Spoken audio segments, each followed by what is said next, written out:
1947 সালে পাকিস্তান রাষ্ট্রের আবির্ভাব হয়। তাকে মানে আমি বাঙ্গু বয়ানে কয় আর কি। পাকিস্তান গঠন হওয়ার পরে পশ্চিম পাকিস্তানের শাসক গোষ্ঠী, বিশেষ করে পাঞ্জাবিরা, পূর্ব পাকিস্তানের বাঙালিদের উপরে তাদের ভাষা উর্দু জোর কইরা চাপাইয়া দিতে চাইছিল। পাকিস্তান আন্দোলনের প্রধান নেতা, পাকিস্তানের প্রথম গভর্নর জেনারেল কায়েদে আজম মোহাম্মদ আলী জিন্নাহ ঢাকা দেশে নাকি কইছিল Urdu and only Urdu shall be the state language of Pakistan. আর এটা শুনে নাকি সবাই না না করে চিক্কুর মাইরে উঠেছিল। আর তার মধ্যে ছিল নাকি সোহরাওয়ার্দীর bodyguard.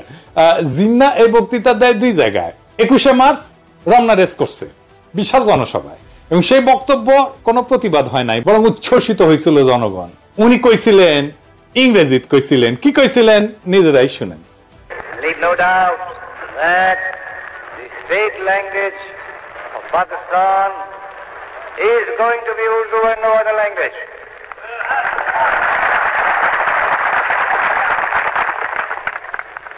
And anyone who tries to mislead you is really the enemy of Pakistan.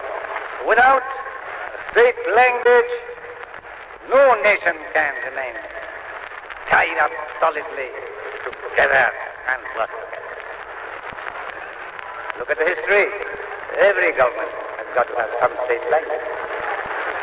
Therefore, so far as the state language is concerned, Pakistan's state language shall be